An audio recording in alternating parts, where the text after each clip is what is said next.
노벨문학상 수상자의 작품을 원어로 읽을 수 있는 날이 우리에게도 왔습니다.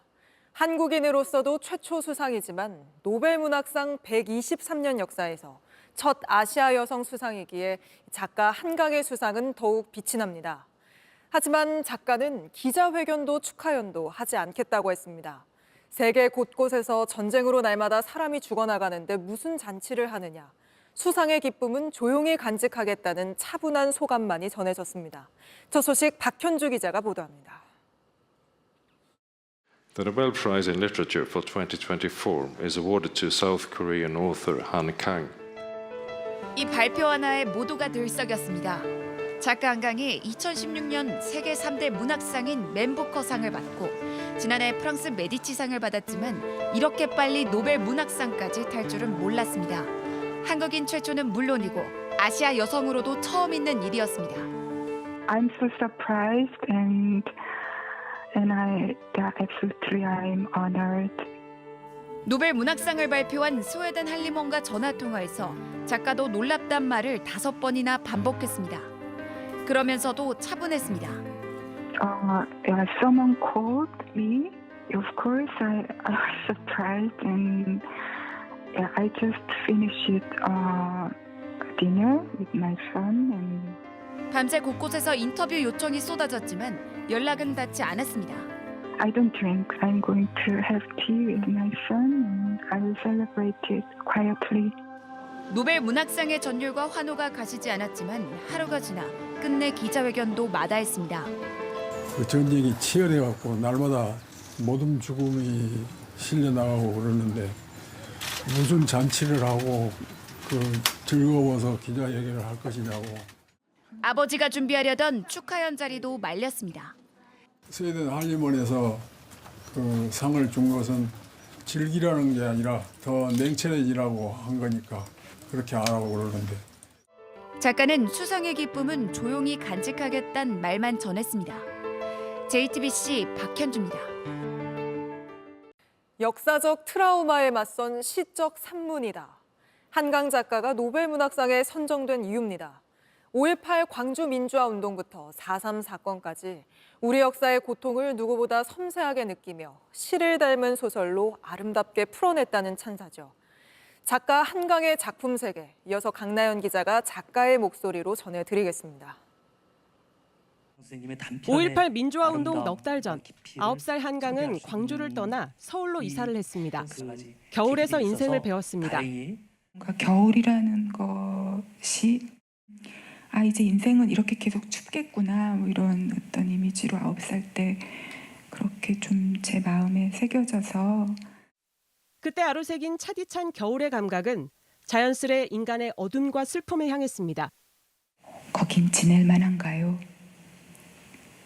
빗소리는 여전히 들을 만한가요? 세상에 글을 내보이기 시작한 20대 초반, 그래서 이 질문을 제일 많이 받았습니다. 어린 친구가 왜 이런 거 썼냐고 그런 얘기 많이 들었고요. 인간은 왜 이토록 폭력적인지 집요한 물음을 담은 소설 채식주의자가 탄생했습니다. 그러면서도 인간이 어떻게 존엄할 수 있는지 그토록 찾아 헤맨 물음의 뿌리가 5.18 그리고 광주임을 뒤늦게 깨달았습니다. 계엄군 총에 사라진 소년의 이야기를 담은 소설 소년이 온다를 완성해냅니다. 20세기에는 한국뿐 아니라 전 세계에 많은 상처를 남긴 시간이었다고 생각하고요. 전쟁부터 시작해서 소년인가에 근원이 되었던 80년 광주 5월도 있었고요. 뒤이어 제주 4.3 사건의 비극을 여성의 눈으로 풀어낸 작별하지 않는다까지 늘 우리 역사의 고통을 정면으로 마주해왔지만 자신의 글이 어둠에 그친다고 여기진 않습니다. 저는 빛을 향하고 있으면 어둡지 않다고 생각하는 것 같아요. 한강은 이젠 겨울을 넘어 봄으로 가고 싶다고 말합니다. 글을 쓰는 게 무엇을 치유해 준다고도 믿지 않고요. 다만 아주 조금 더 강하게 만들어줄 수는 있는 것 같아서. JTBC 강나현입니다. 지금부터는 김건희 여사 공천 개입 의혹의 핵심 인물 명태균 씨와 관련해 저희가 단독 취재한 내용 전해드리겠습니다. 명 씨와 함께 일했던 강혜경 씨는 저희 JTBC에 명 씨가 여론조사를 통해 지역 정치권에서 영향력을 얻었다고 주장했습니다. 여론조사를 먼저 제안하고 2등 후보에게 1등 만들어주겠다고 했다는 겁니다. 실제 저희는 명 씨로부터 그런 제안을 받았다는 지역 정치인들도 만나봤습니다. 먼저 임예은 기자가 단독 보도합니다. 명태균 씨와 여론조사 업무를 했던 강혜경 씨. 김영선 전 의원 회계 담당자기도 합니다. 강 씨는 JTBC에 명 씨가 지역 정치인들에게 여론조사를 제안했다고 주장했습니다. 결과를 미리 언급했다고도 했습니다. 1등 만들어줄 거니까 걱정하지 마라. 이제 2등은 1등이 가능해요. 한 지역 정치인은 이런 명 씨 제안을 직접 받았다고 주장했습니다. 여론조사를 실시할 건데 이름을 넣을지 안 넣을지 물어보더라고요. 제가 의뢰한 게 아닌데. 선거 전에서는 여론조사 결과에 따라 인지도가 크게 달라질 수 있습니다. 유리한 여론조사가 필요한 사람들에게 도움이 될 수 있다고 좀 알려져 있다 보니까. 특히 비슷한 경력의 후보들이 나오는 지역 선거에선 실제 효과가 있었다는 겁니다. 그럼 실제로 그런 적 있어요? 1등 만들 당선시킨 사례도. 부산의 위원님. 강 씨는 김영선 전 의원이 다시 국회로 들어간 2022년 보궐선거쯤 여론조사에 대해서도 언급했습니다. 김 전 의원은 전 한나라당 대표로 경력을 강조하고 경남 최초 여성 도의회 의장인 상대 후보는 도의원으로만 소개했다고 했습니다. 상대 당에서도 의심은 했었다고 말했습니다. 말도 안 되면서 또 누가 봐도 이건 저쪽의 작업인데 라는 생각이 들 정도의 생각만 했지. 이전 조사들에서도 김 전 의원을 제일 먼저 배치했는데 전문가들은 이 순서가 중요한 요소라고 설명했습니다. 질문지 순서 효과라는 게 있으니까 먼저나 나중에 물어보면은 그런 식의 효과를 가져갈 수 있겠죠.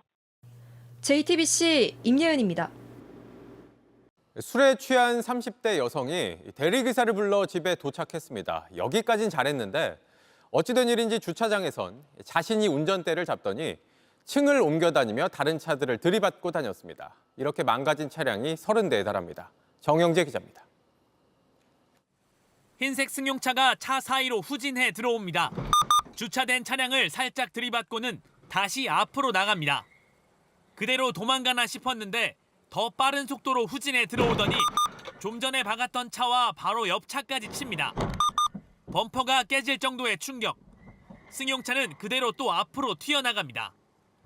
주차 공간을 두고도 앞뒤로 계속해서 움직이는 승용차. 그럴 때마다 차는 계속 부서집니다. 오늘 새벽 1시쯤 대전의 한 아파트 지하 주차장에서 벌어진 일입니다. 어처구니가 없고 짜증도 나죠. 차도 뽑은 지도 다 3대밖에 안 됐는데. 지하 1층과 2층에 있던 차 30대를 망가뜨렸습니다. 차량은 주차장에서 빠져나와 정문에 있는 차단기마저 부수고 밖으로 달아났습니다. 차는 아파트 인근 골목에서 발견됐습니다. 30대 여성 운전자는 차에서 자고 있었습니다. 혈중 알코올 농도가 면허 취소 수준이었던 여성은 대화가 불가능한 상태였습니다. 경찰은 여성이 대리운전을 해 주차장까지 온 건 확인했지만 왜 다시 운전대를 잡았는지는 술이 깬 다음 조사할 예정입니다. JTBC 정영재입니다. 우리 바다로 넘어와 불법 조업을 벌이는 중국 어선들, 갈수록 잡기가 어려워지고 있습니다. 신형 엔진을 여러 개 달고 지그재그로 도망가거나 붙잡혀도 철망으로 배를 감싸고 저항한다고 합니다. 우리 어민 괴롭히는 중국 어선들의 불법 조업, 밀착 카메라 정희윤 기자가 취재했습니다.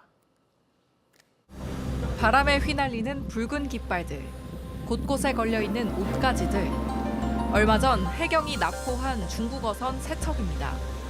지난 5일 우리 해역에서 불법 조업을 벌이던 300톤짜리 중국 어선입니다. 이 어선 안에는 선장을 포함해 16명이 타고 있었는데요. 잠시 뒤 담보금 3억 원을 지불하고 중국으로 출발해 중국 해경에 인계될 예정입니다.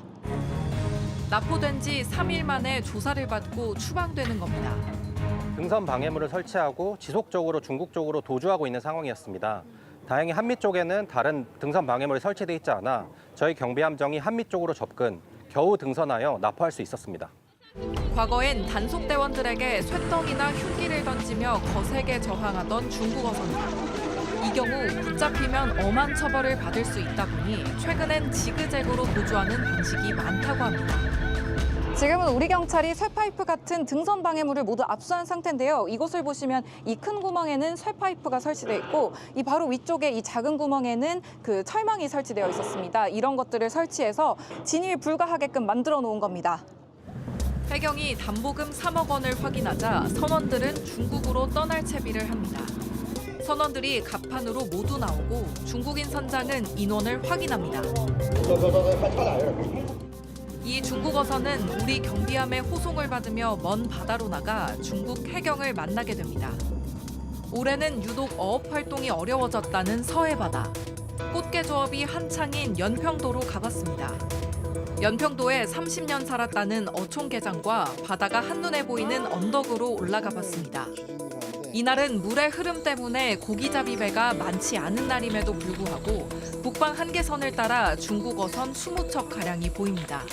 제 뒤로 보이시는 바다는 우리나라 해역과 북방 해역이 만나는 북방 한계선이 있는 곳입니다. 불과 한 30분 전만 해도 저 중국 어선들이 모두 정박해 있었는데요. 지금 조금씩 움직이는 걸로 봐서 이따 해가 지면은 조업 활동을 본격적으로 시작할 것으로 보입니다. 이런 중국 어선들은 보통 밤부터 새벽 사이에 강화도 인근 바다까지 넘어와 불법 조업을 한다는 게 어민들의 설명입니다. 여기 앉아 새카매 있었어요. 지금은 배들을 척수는 많이 줄였는데 배들이 또 현대화가 돼갖고 그물을 또 많이 쓰는 것 같아요. 쓰레기 빼고 다 잡아가야지. 섬 한켠에 버려진 어선. 최신식 엔진이 3개나 달려 있습니다. 지난해 불법 조업을 하던 중국 어민들이 우리 해경을 피해 버리고 달아난 겁니다. 지금 배들이 옛날 같지 않고 많이 좋아졌어요. 지금 현대화돼갖고 보트들 엔진을 3개씩 달아요. 우리 경유정부터 더 빠르게 달아요. 중국 어선이 꽃게를 싹쓸이하는 와중에 이상기후 때문에 바닷물 온도까지 높아지고 있습니다. 이 때문에 그나마 잡은 꽃게도 절반 정도는 그냥 버립니다. 오늘 들어온 배 한 대에서만 버려진 개들입니다. 1톤 가까이 된다고 하는데요. 이렇게 한눈에 봐도 크기가 작거나 말랑말랑해서 상품 가치가 없는 것들입니다. 예전에는 만약에 뻥이 3이고 원개가 7이면 지금은 이제 거의 5대5. 피해는 꽃게잡이 어민만 보는 게 아닙니다. 힘들뿐이 아니에요. 지금 주민들도 힘들어요. 꽃게가 안 잡히니까 소일거리가 없잖아요. 지난해엔 꽃게 분류 작업에 동네 주민 20명이 동원됐는데 올해는 단 3명만 필요한 상황입니다. 마을 사람들 벌이가 줄줄이 줄어드는 겁니다. 밤에 다시 언덕에 올라가 보니 맨눈으로도 보일 만큼 가까이에 중국어선 한 대가 들어와 있습니다. 카메라 렌즈로 당겨보니 작업하는 중국어민이 보일 정도입니다. 불법 조업하는 중국어선부터 이상기후까지 우리 수산물을 책임지는 어민들의 시름이 더 깊어져만 갑니다. 해경의 엄격한 단속과 강력한 처벌이 더 필요한 이유입니다. 밀착 카메라 정희윤입니다. JTBC 뉴스를 시청해 주셔서 고맙습니다. 저희는 저녁 6시 50분 뉴스룸에서 뵙겠습니다.